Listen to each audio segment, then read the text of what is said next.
What's up, you guys, and welcome back on another episode of the Smart Talk. We talk about real struggles, real stories, and entrepreneurs that came from the ground up. I'm Shadi, and today I have a very special guest here today. I got my homegirl Danny in the building. Woo!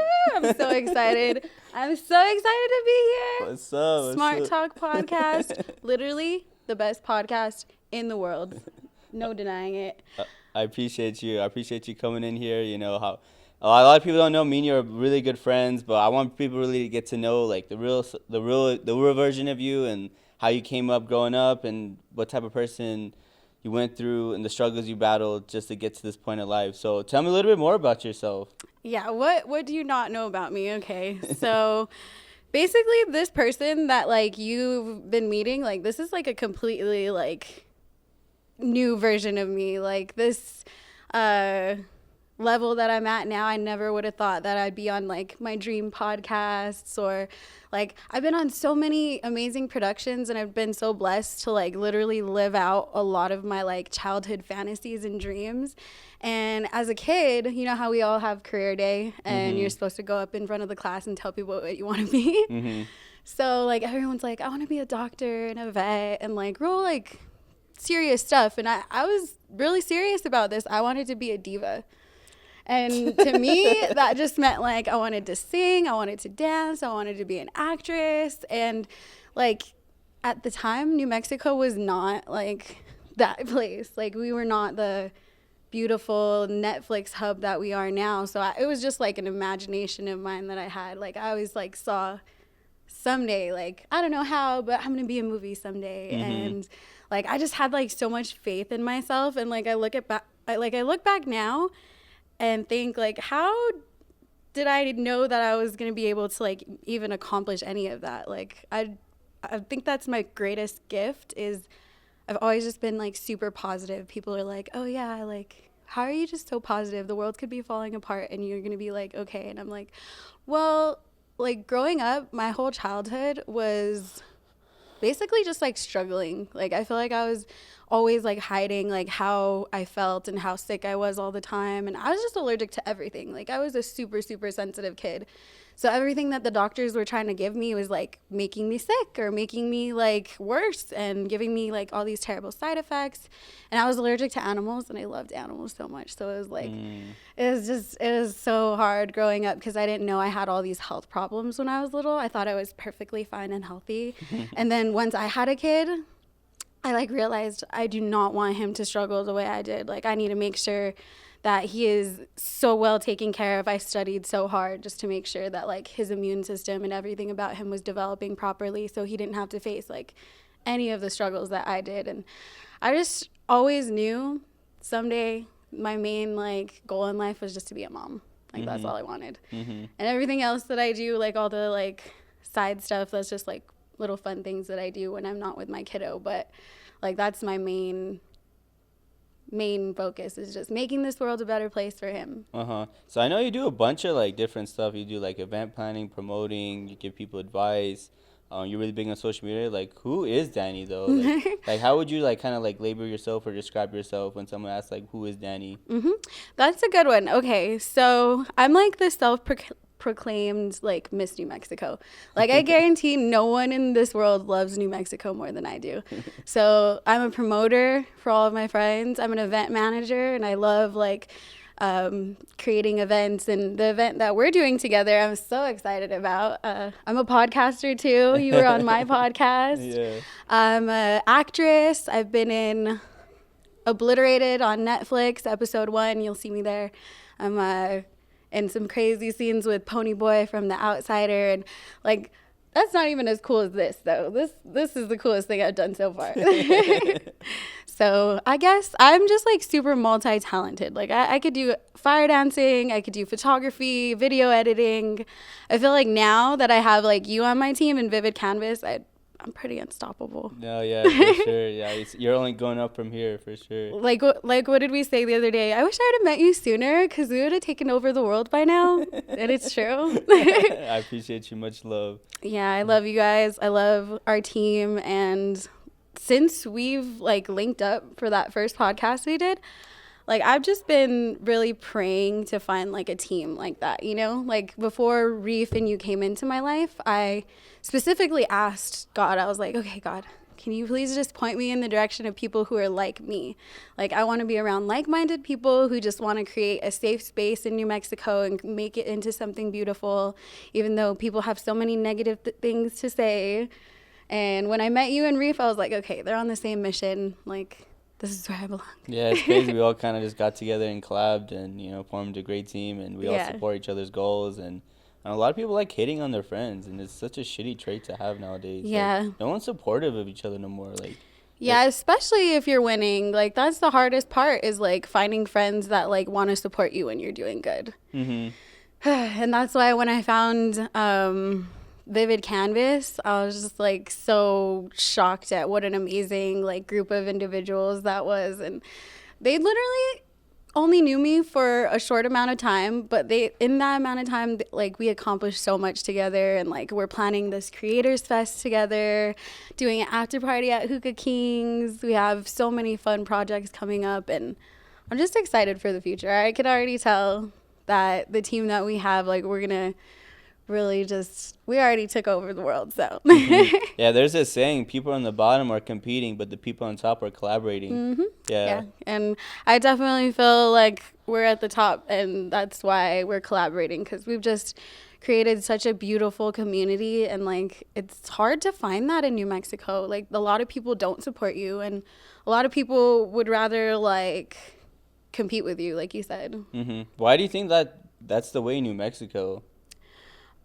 I think instead of really looking at the big picture and understanding, I think New Mexico has a very like bad history of like, we have a lot of violence here, and there's just so much negativity when it comes to like, if you look at that kind of thing, there's just a lot of negativity. And I think it's, some people get very trapped in that mindset. And that's one thing that I try to just, I can't even be a little negative sometimes, because it's not how I want to live, you know? Like, I'm just too positive for everything all the time. Yeah, it's when you're surrounded with people that think negative thoughts or do bad stuff or illegal stuff, you're gonna end up doing that same thing or thinking that same way. So it's really important, like, surround yourself with people that want to see you win, and you want to see them win, and they always tell you positive advice and always uplift you as a person. And that's why I'm so happy I found you guys, because before that, I basically was always ending up in like the worst crowds. Like, I would always end up with like people who were taking advantage of me, people who just wanted to like copy me and take from me, and like, and I thought that was normal. Like, I thought like that everybody's like that. I'm like, oh yeah, like basically everybody just wants to like take. And like, it's just weird. There are very few like givers out there, and I feel like when I find them, like I keep them forever. You should. Do you get mad, or do you like, whenever you just think about like you're like laying down in bed and you think about the people that like, kind of screwed you over or treated you poorly? Does that like really like make you angry, or do you kind of just forgive them? If they're just hurting me, no, it doesn't make me angry. But if they're like hurting people I love, or if they're like screwing over my friends or screwing over other people, I like become like your worst nightmare. Like, it's fine if you mess with me. It's totally okay. Like, if you bother me, like, I'm probably not going to do anything about it. Like, I know how to turn the other cheek. But like, if you bother the people that I love or like anything like that, I literally become like a fire-breathing dragon. So so be afraid. Be very afraid. Yeah.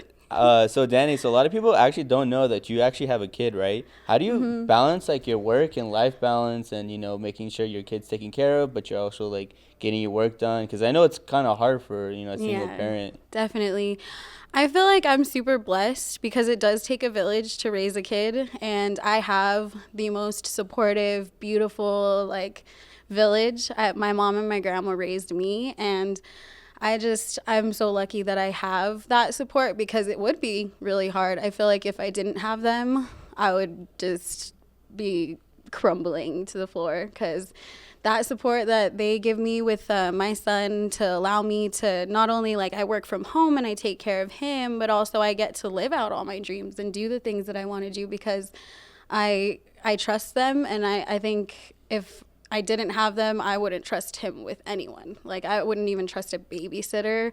I don't even trust, like, most of his, family except for the people that raised me. Mm-hmm. So, like, I think for most people who weren't raised the way I was raised, because I always knew, like, someday I'm going to be the best mom. I've literally just been training all my life to be a mom. You know, I worked in bars a lot, and that was like the best training to be a mom, was taking care of drunk people. Because like drunk adults are like equally as temperamental and difficult to take care of as like little babies. So Mm-hmm. I feel like I've had like all the best training, and being a mom was easy for me, but that's because I was made to do it. And what's hard is trying to teach other people that same respect for children, because I feel like a lot of people, especially in New Mexico, because this is a place where like the violence against children is really bad, and like people do not respect children the way that they should in New Mexico. So that's the hardest thing, is like knowing that I can't take care of everyone else's kid. Like, and that's what hurts. It's like I feel like every kid deserves the love and attention that I give to my son, and I have to literally like go out and teach people like how to do that sometimes. So that's the hardest thing. Yeah. So I know you like love your kid like to the end of time, right? But why is there some parents or adults that, you know, I've seen on the news a couple of times already this past year of like kids dying over fentanyl, and their strong babies are dumping babies in the dumpster, like. It's bad, and it's mostly, I think it's all mental health issues. Like, I feel like New Mexico does have a very like bad drug problem, and that doesn't help when it comes to all of these people who really need help. And I think a lot of the times, I've seen it before, there's a lot of people in New Mexico that are very suicidal, and they don't even want to take care of themselves. So it's like, of course they're not going to want to take care of a kid, but it's like we just really have to teach people, when you have a kid, I feel like I got superpowers after that. I feel like that's why I call myself like New Mexico goddess or whatever, because creating life and like bringing I really believe I'm raising a perfect human. I feel like that's like goddess energy to the T, is when you really realize that we're here just not for ourselves, but to protect the children, to protect people who are weaker than us. Like, that's my mission for sure, is like, New Mexico is such a dark, negative place that if I can be the exact opposite of that, then like I think I'm doing something right.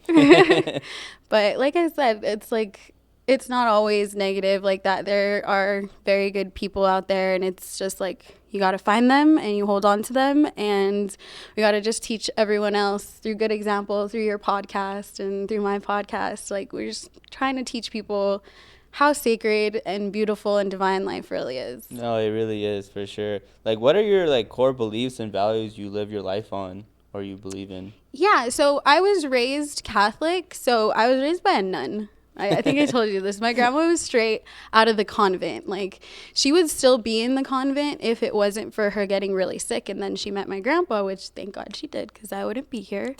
But she's still like a nun. She's still basic. It feels like I was raised by a nun, because living with her every day, it felt like I was in the convent, and she was constantly telling me like about prayer and how powerful God was, and just that energy, and having her always reminding me how sacred life is and how beautiful and how lucky we are to just be here. I think that's my main religion, is just love and like appreciation for life, and especially for children, and just all of the amazing friends that I have and the experiences that I get to live. Because like I said, like I didn't think that I was going to really make it to this point.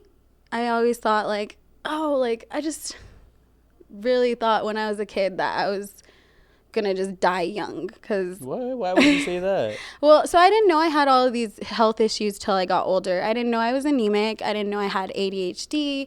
I didn't know I had like all of these like other little like diseases and stuff that I didn't even know about. I thought like it was just normal to feel that way all the time.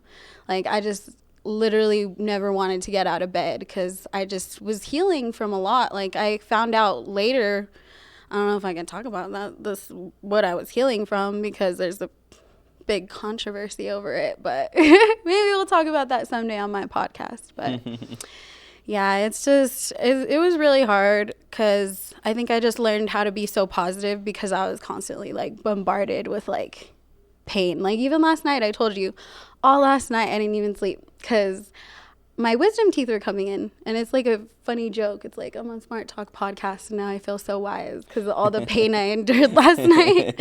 Literally, like I was like crying last night, and this is what I was thinking. I was like, I just gotta be okay in the morning so I can get to Shadi's podcast. So I have such a high tolerance for pain, but I don't want anyone to ever feel the way I like have ever felt. Like I just want no one to ever have to like feel the pain that I felt or like go through what I had to go through, especially not my kid. Yeah, for sure. So love is definitely my religion, but I do feel like I was put on this planet to make sure that like that innocence and that love is protected, because I do feel like I have to teach a lot of people how important like children are and how important it is to be a loving person, because I guess that's what New Mexico needs more of, really. Yeah, everyone needs to love each other more and stop hating. Yeah, we need to be more like a Smart Talk podcast. So when it comes to like your diseases and like you being sick, are you taking like medication for it? Yeah, finally, I was able to find, this is another podcast that I watch a lot. It's called InfoWars, and they have these supplements that they help with my ADHD. It clears up my brain fog. I can like work. That helps with my anemia. Like I don't feel as tired, because anemia was really what I think hurt me the most, because it's basically like, it's like being like Sleeping Beauty. Like you can't get out of bed. Like you're so exhausted because your blood doesn't have enough iron, so you're just lethargic all the time. Like I finally am at a place where I'm like waking up in the morning at like 6 a.m. and I'm like, this is weird. Like I have energy. Like I don't need to sleep in bed all day. And it's just supplements from InfoWars. And then like I've been taking iron vitamins. So I just really had to like learn about myself and learn about my body and figure out what I needed, because it was just all like the foods that I was eating too. Like I ate a lot of junk food when I was a kid. So now my body can handle everything. Like I can eat a little junk food here and there, and then like I'll just like break out sometimes, but it doesn't make me feel like I'm gonna die, at least. Like I really like had my mom fooled, because she was like, oh yeah, you're never sick. Like she could have an ear infection and she won't even know, because like weeks later she'll be like, Mom, my ear hurts, and then they would take me to the doctor and there was like all this stuff wrong with me all the time. Jesus. And I just was so used to it, you know. I was like, and it was pretty bad when I was little, but like my grandma tells me of the stories, like after I had like, you know how they give you like the vaccines when you're like a few months old? Well, instead of like preventing me from getting sick, it made me sick. And she said that like my whole body like turned purple, and she wasn't sure what to do, but she knew about this tea called Blessed Mother's tea, which is just like ginger, honey, lemon, and now I've been finding out that's called like a health bomb or a health shot or something like that. But she told me, she was like, yeah, if I hadn't gave you that tea, it looked like you were going to die, because she said that I stopped breathing, and like she basically had to like heal me all on her own, because every time they would take me to the doctor, they would make things worse. Really? So yeah, I'm just super sensitive, and my family is super sensitive. Like we can't even have like the COVID shots. Like it paralyzed my grandpa 3 times. So the first one, he got paralyzed. We had to teach him how to walk. Then they gave him a booster, and then he got paralyzed, and we had to teach him how to walk. Then he got another booster, and then immediately after each one, paralyzed. Jeez. So I'm so sorry. It's all good, as long as like people know like it's not always like everything doesn't always work the same for everybody. Like there are some people who are very sensitive to certain things, and I'm one of them. I'm super sensitive to a lot. Like I basically have to just eat everything off of the garden that I grow, and then I'm fine. But so obviously we know that you're a big party promoter, event planner. How did you get into that? ooh, that's a good one. Okay, so when I was pregnant, I threw my first event, and it was for the North Dakota water protesters, and they were protesting a pipeline that was being set up near their water supply. And I was pregnant at the time, and I was like, if I could go out there to North Dakota and protest this, like I would. But I couldn't, because everyone was like, no, you're pregnant. That's really dangerous. Don't do that. So my first event was actually to protest that. I told everybody, like, there was this club called Skylight where I met, like, one of these awesome promoter that I ended up working with a lot after that. He basically let me use Skylight, and then we had my DJ friends performing, and we just told people at the door, like, oh yeah, just donations are fine. And we raised like $600 to send to them. And if they would have listened to us, the water supply would be clean, but it leaked in the water supply, and that protest, a lot of people got like injured because they were super, super harsh to the protesters. So thank God I didn't go, but it was just basically events was like a way for me to like help when I felt like I couldn't do anything, you know? Mm-hmm. So that was my first event, and I was pregnant, and I was just so motivated by that to like help people. And all of my first events were charity events. So I got into it by like just working at Buffalo Thunder, and I was like, I started off as a bar back, and I told them like, I'll work in the bar, but I would rather do events for you. And then I ended up doing my first events at Gravity over there. I had my friend Jeezy performing, and he was like, oh yeah, I knew once I performed for your show I was gonna blow up. And now me and him are always doing shows at Electric Playhouse, and it's just crazy. I started off like from the bottom, and now I'm here, so I really did. When you do events and stuff like that, do you do it for the more of the clout, the money, the networking? Like, what's like your... So I don't make money on any of the events I do usually. All the events that I've done, I usually lose money. So it's mostly for my friends. So the events that I've done, or it's for charity causes. Like we've also done stuff for like the Deming Asylum Seekers.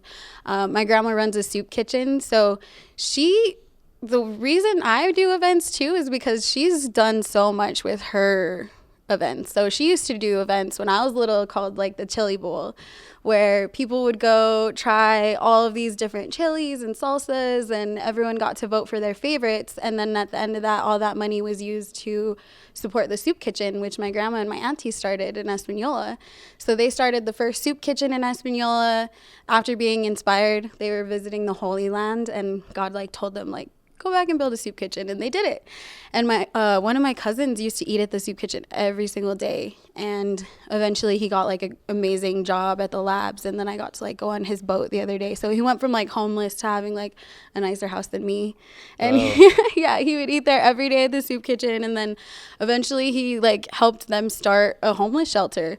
So like I've just seen how powerful bringing people together for a cause is like that, and it's led me to all of these amazing opportunities. And I just feel like I am being guided to do events because my family like also has been super successful, and they're doing events, and I just want to get to that level someday where I can like help them. And I used to do events and give them like whatever money we would make from the events, and now it's at a point they don't need my help. So Yo, when you do events and stuff like that, a lot of people don't realize it's kind of dangerous if because people could get hurt or like OD and stuff like that. Like, how do you kind of like make sure you do your best, your ability to keep everyone safe, you know? I think it's all about the team that you have and like the promoters. And I've been lucky enough to like work with a lot of like the best promoters and event companies in New Mexico.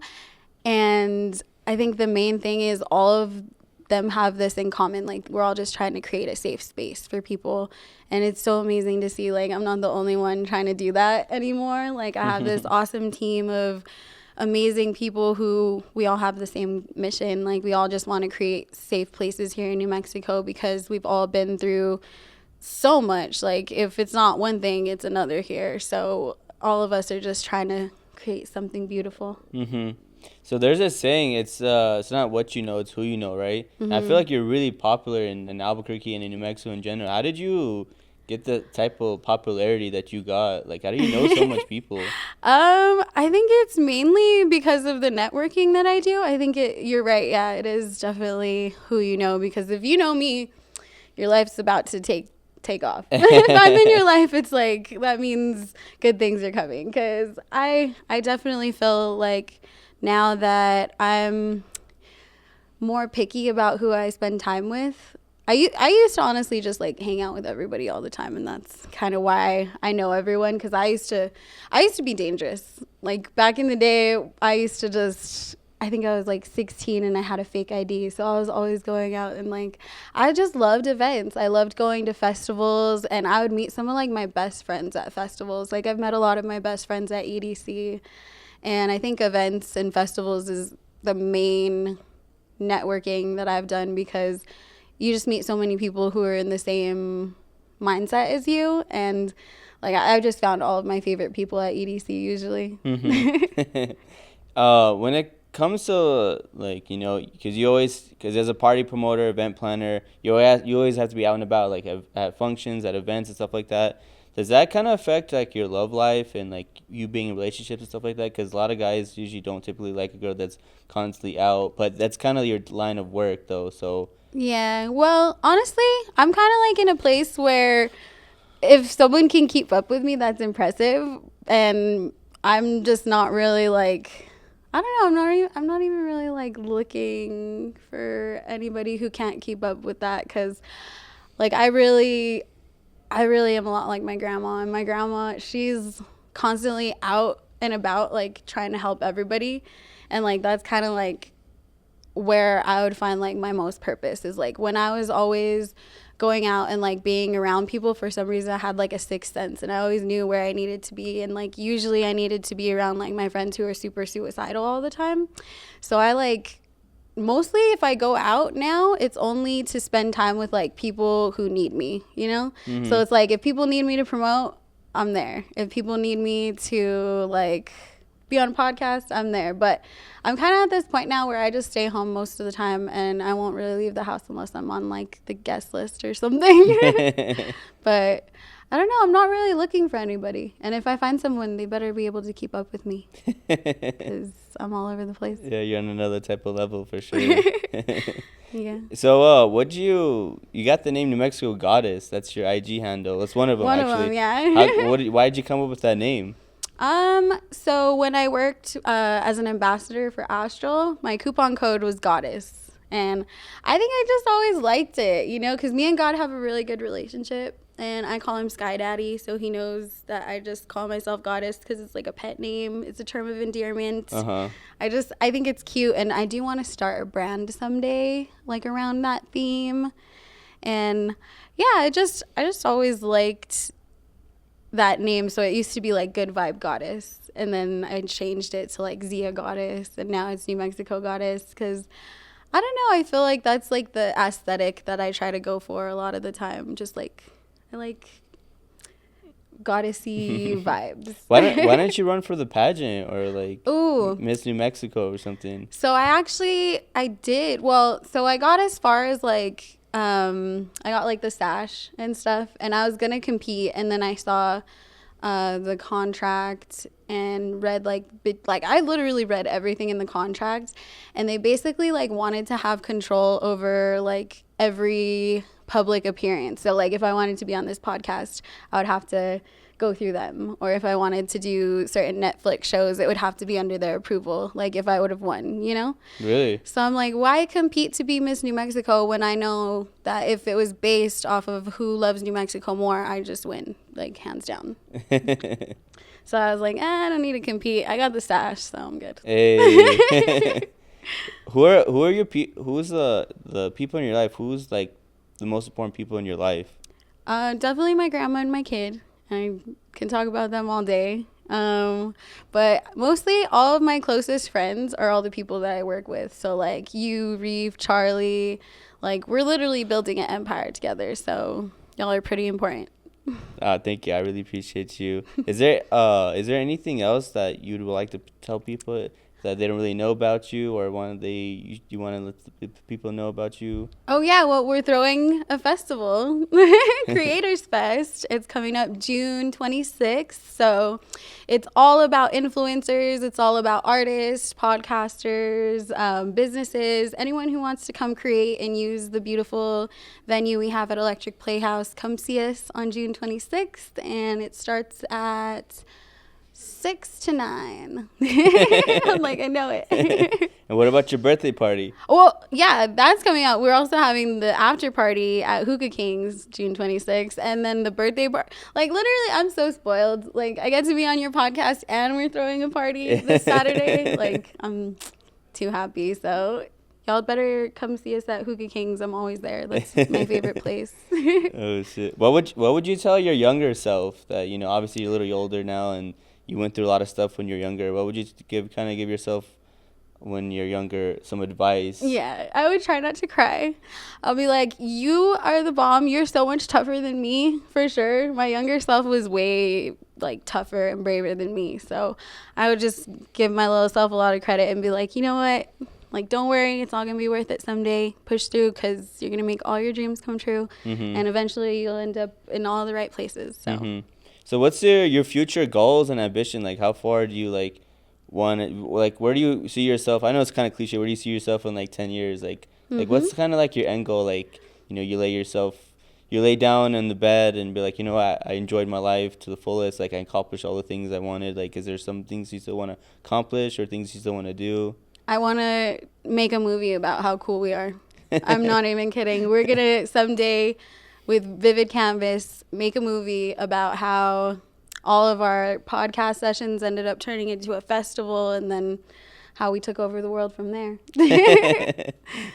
Hopefully you get into a lot of movies. You definitely deserve it. I definitely always wish the best for you. I always cherish you and the time we always spend together. I appreciate I hope you. people that they saw this podcast, they learn a thing or two about you and get inspired by your story.